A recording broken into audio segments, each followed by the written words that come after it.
actually reminded me of a former coach of mine who wouldn't do that with his microphone when he was trying to call the plays into the. I can't tell you. Okay. People around here know who it is, but I don't want to get you involved in the whole thing. I got you. All right, so let me ask you this question. So, first-time head coach, taking over a team that has really been dismal for the last 7 years.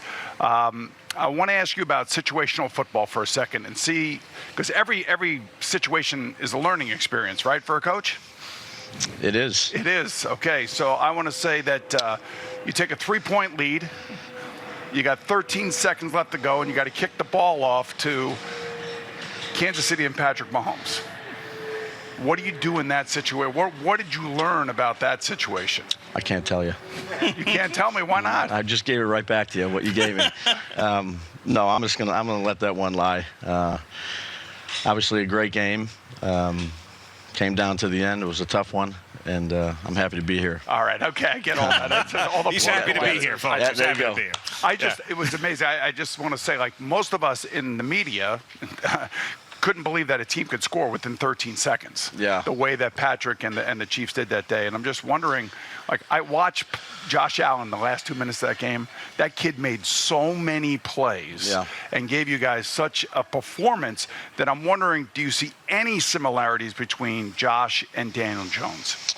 Boom, what I've learned to do is, I've been doing this for 22 years in the National Football League, coach a lot of different guys, a lot of really good players. Try not to compare them, let them go out there, figure out what they do well. I think you can kind of get stuck once in a while when you start looking at a guy that you have and comparing them to the old guy you had and trying to put stuff in for them. I think the best thing that we can do is come out here, practice different plays, kind of figure out what we are, and that's a work in progress for us right now with Daniel.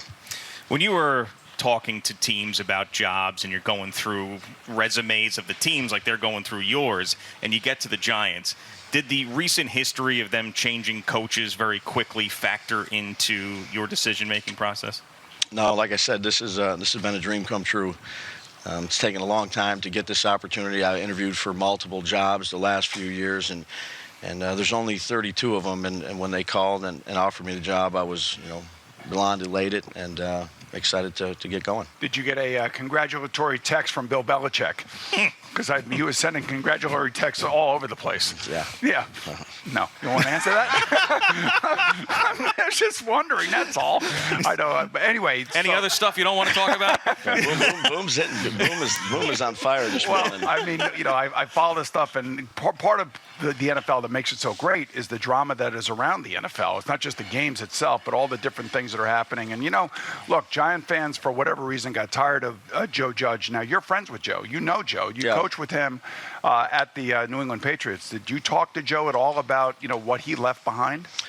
Yeah, I talked to Joe a few times. I didn't get too much into, what happened here, what didn't happen here. I just called him and said, sorry, what happened. And again, he's been a friend for a long time, and wish him the best at New England. It's kind of weird the way the NFL works. I mean, you guys all somehow are on each other's staffs, and you know each other well, and you end up leaving for better opportunities, and some guys get fired. I mean, that's just the nature of the business, isn't it? Most guys do. I've certainly been there. So, it's a small community, whether it's the coaches, the media market, the staffs.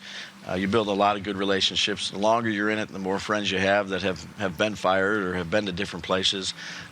Just very fortunate where I'm at now. So I was just talking to Gio this morning, and just looking at your roster, the first guy I want to know about is Evan Neal, offensive tackle. You guys, this team seems like it's been trying to fix the offensive line for the last 5 or 6 years.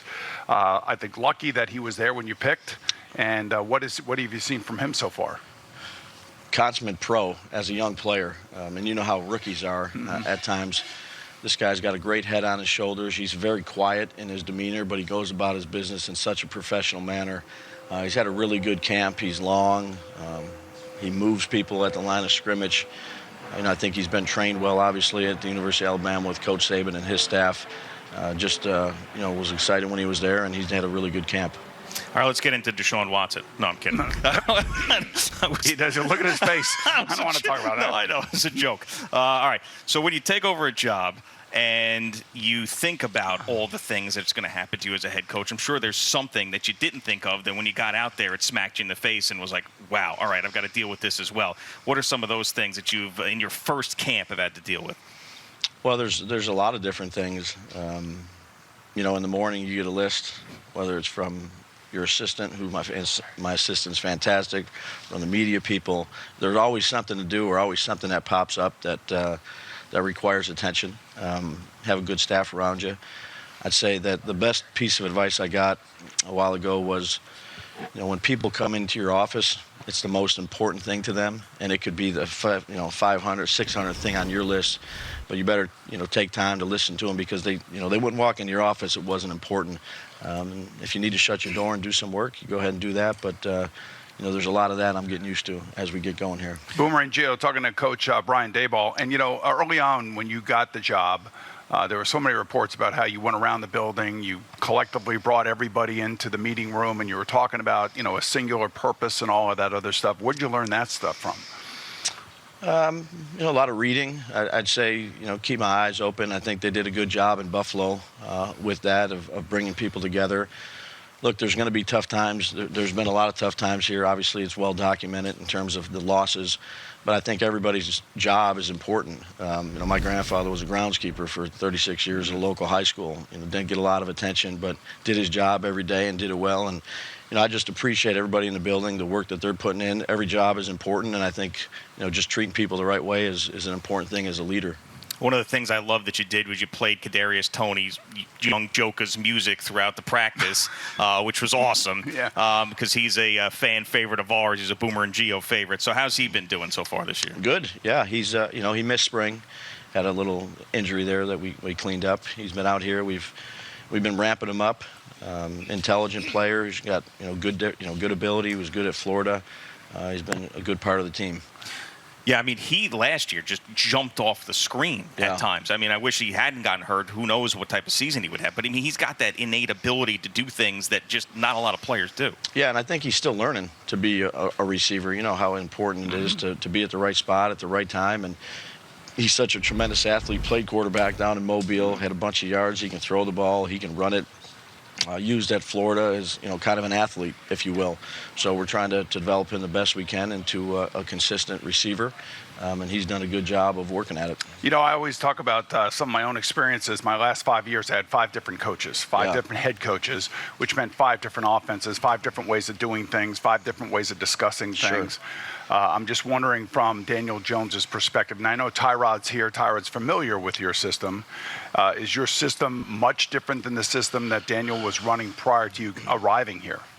Yeah, it's different, and you just said it. You went through it. It's the hardest position to play in sports mentally, a quarterback position, and learning a different language and then learning different route nuances that we have implemented to the offense. I'd say it's different. It's probably different than all the ones he's been around. Not to say it's better, it's worse. Tyrod, I wasn't. I was there for. I never really met Tyrod at Buffalo. He had, I was there, but we traded him or released him, and then we drafted Josh.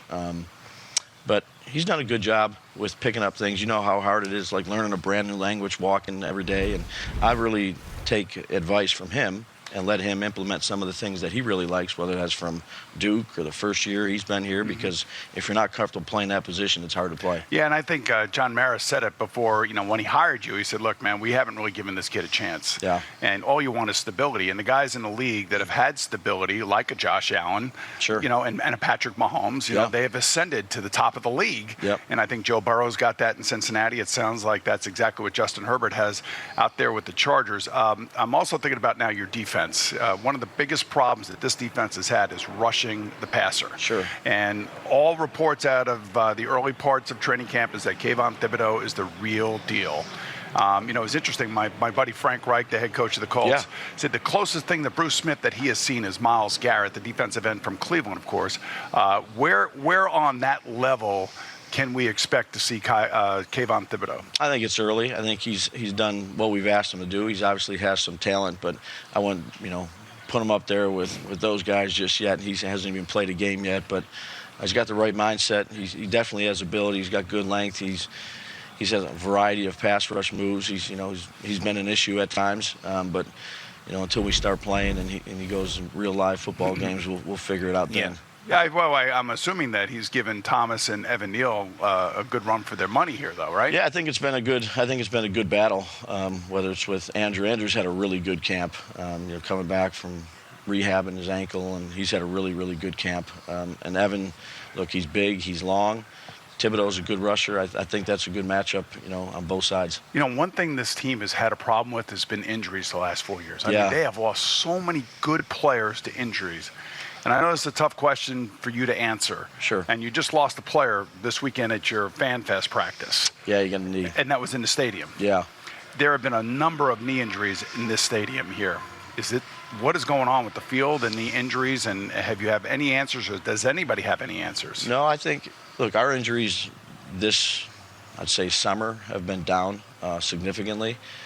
We use our sports science and our athletic training staff, and we try to design the best training camp schedules as we could. Obviously you're going to have training camp injuries in there. It was a kind of a non-contact injury for our right tackle. He kind of buckled and he got hit. But that's always stuff we look at. Talking to Brian Daboll on the Fan and CBS Sports Network, also the free Odyssey app. And speaking of that, Saquon Barkley's career has been derailed by injuries to this point. We hear great things out of camp. Have you done anything differently with him early on to make sure that you have him for the most important moments in the regular season? No, I think he's really excited to be out here, considering the last couple of years he's had some injuries. He had a tough one yesterday in terms of we grinded it out pretty good. It just kept handing to him over and over and over, and he loves it. Yeah. So I think he's in shape. He's worked really hard in the offseason. He's healthy. We'll try to use him the best way we can. But I'd say he had a good spring, and he's had a good camp. Because you guys up in Buffalo were so good, and you were always on CBS, and you were always the national game, it felt like, and you were in so many big games. And you watch Josh grow over the 4 years that he's played. It's just amazing, the maturity level of which he's gotten to now. Yeah. And I remember just being critical of Brian Daboll. Why does he run the freaking ball more with the running backs? And I'm just wondering, if you ever heard that criticism, and you're going to take heed to that here in New York. No. Hey, okay. comes with the territory. Look, we weren't very good in Cleveland, but we ran it a bunch with Peyton Hillis, and the same thing down in Miami with Reggie. Kind of had his best year. Jamal Charles at Kansas City. I think what you try to do as a coach is, you put the ball in your best player's hands and let them go, whether that's a quarterback, a running back, different receivers, and tight ends. That's what I've always tried to do. Certainly not perfect at it. Have my share of mistakes, as you duly know to Boom, which is good.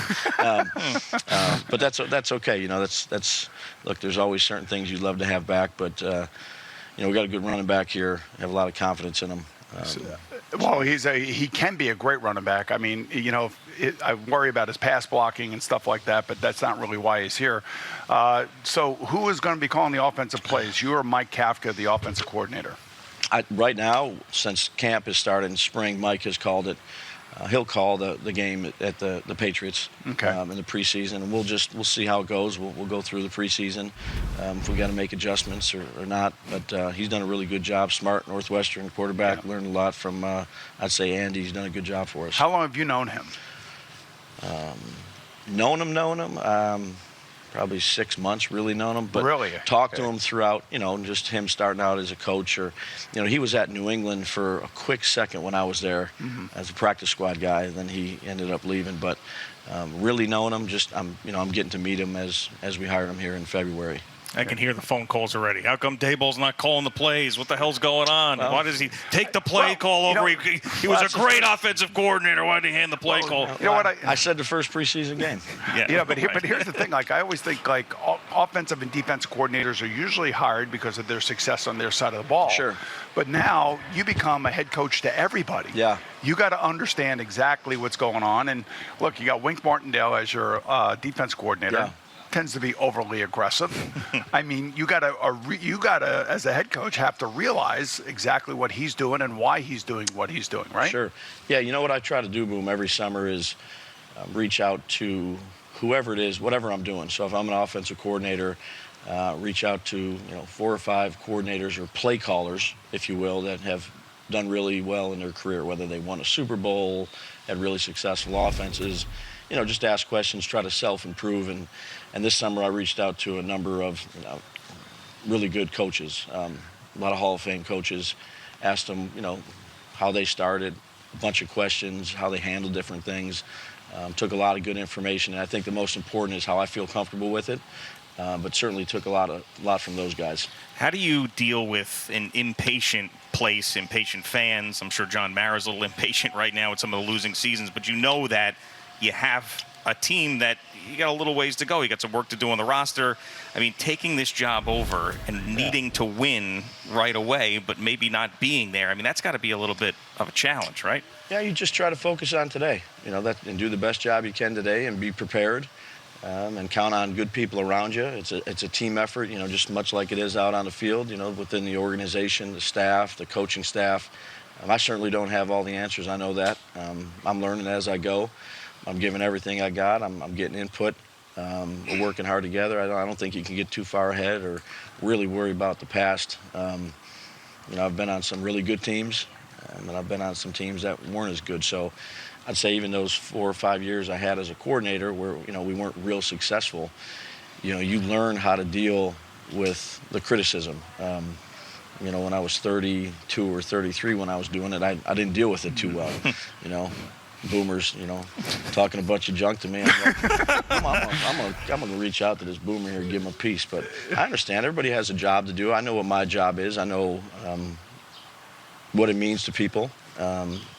And you take the good with the bad. Yeah, nobody gets more crap than an offensive coordinator, too. Yeah, but I'll tell you also, listen, you got lauded for your work with Josh Allen. Yeah. There's a lot of good things that have been said about you, and I have been one of those as well. So just sometimes we hear the negative more than we hear the positive. No question. So the other positive of what's going on here with the Giants is that you and Joe Shane have a relationship from Buffalo. So that's got to be helpful, that you can actually sit in a room together and you're not screaming at each other like some head coaches and GMs may be doing. I would like to think that you're on the same page. Yeah, no, we are. And the communication is really good. We've been through a lot of shared experiences, I'd say, some good, some bad. He knows that he doesn't have all the answers. I don't have all the answers. I think we work really well together. I think our staffs work really well together, from some of the guys that he's brought in to the guys that we retained, and the same thing, mutual respect, really good working relationship. I really appreciate, him and what he's done and what we're trying to do. I got to ask you, that video, when you were walking into the building for your press conference, the slow motion park of the truck, get out, the walk in, you know exactly what I'm talking about. Yeah, let me just say, that wasn't my idea. I know. So, hey, that question you asked me about things that are unexpected. Yeah, that. Grab a briefcase that has nothing in it and walk in. I got it. Like, that was my question. Was that staged? I got six kids at home, and 4 of them are, older teenagers in their 20s. Right. And you think, people get on me. I mean, I can't live that one down with my kids. Rightfully so. Did they tell you that this was what was happening, or was just a cameraman just right there filming it? He was. They staged it. We were working on that. Okay, they staged it. All right. Are all your kids in the general vicinity? Most of them are gone. See, I got one son. He works and he's in his early 20s, right. 23, 22. I have another one. He's a senior at Penn State. So he helps out the football team. He signals in plays. He's been there for the past few years with Coach Franklin. And then a couple other ones that are just about to go. And we got some little ones. Man, 6 kids. I'm telling you, I feel like a father and a grandfather at the same time. Wow. I'm with the 20-some years old, and he's holding a 4-year-old. And I said, wait, you got a 4-year-old? Yeah. 23 and 4. Yeah. Wow, that is some spread. Oh my goodness, yeah. And by the way, you already lost your hair, so you don't have to worry about gray hair or anything. That's about 25 years in the making. I've worked for some good ones. Yeah, I'm sure you have. I mean, what was it like working for Nick Saban? It was great. Was he a grind? Who was worse in terms of like the expectations, him or Belichick? It wasn't. It was good. It was good expectations. Right. Doing your best. Demand a lot out of you. I've learned so much football, and I'd say, leadership skills from those guys. I was with Bill for, I think, 11 years, and Nick for 4 or 3. And, of course, Sean McDermott. And Sean, and the last 4 years with Sean, which is a little bit different. So, again, the one thing I learned is when I was young, and I went through some of those tougher times, I wasn't being myself a lot. I watched 2 of the best ever do it. And I just go in, and this is the way I do it. The older you get, the more mature you get. I think you're more comfortable in your skin. And then I saw a little bit of a different way to do it at Buffalo. which has been fantastic. They've done a great job. Absolutely fantastic. Great culture, really good people there. Just thankful for my time. So I've learned a lot along the way of a lot of good things, maybe some things I don't want to do, and trying to do it together with the staff and with Joe. Coach, it's been a pleasure talking to you, meeting you. Best of luck. Yeah, you guys are great. Appreciate it. Hopefully, we get a chance to talk to you soon, and Boomer lays off you next time. No. We're gonna pay attention. That's the thing. We love it. We're passionate about it. And all your friends up in Buffalo watch the show on TV. What are their names? We'll shout them out. Billy Finnerty. Billy Finnerty. What's up, Billy? Thanks, man. Yeah, that's a good guy right there. So people don't know, Billy Finnerty actually told Coach before he came on everything that had been going on with our show. Right. So he knew when he sit down, how was Cabot? Right. How was Fire Island? Yeah, he did. How was your last coaching gig? I mean, it was amazing that Billy was able to get you in tune for the show. He's a huge fan of you guys. That's great. So, well, thanks, Billy. Hopefully it Thanks, remains, Brian. especially as long as things go well out here. Everything's going to be fine. Comes with the territory. Right, exactly. Thanks, Coach. Thanks so much. Guys. Coach Brian Daboll on the Fan and CBS Sports. Thank you for watching. Please like, comment, and subscribe. And don't forget to hit the red bell so you're notified when we have new content.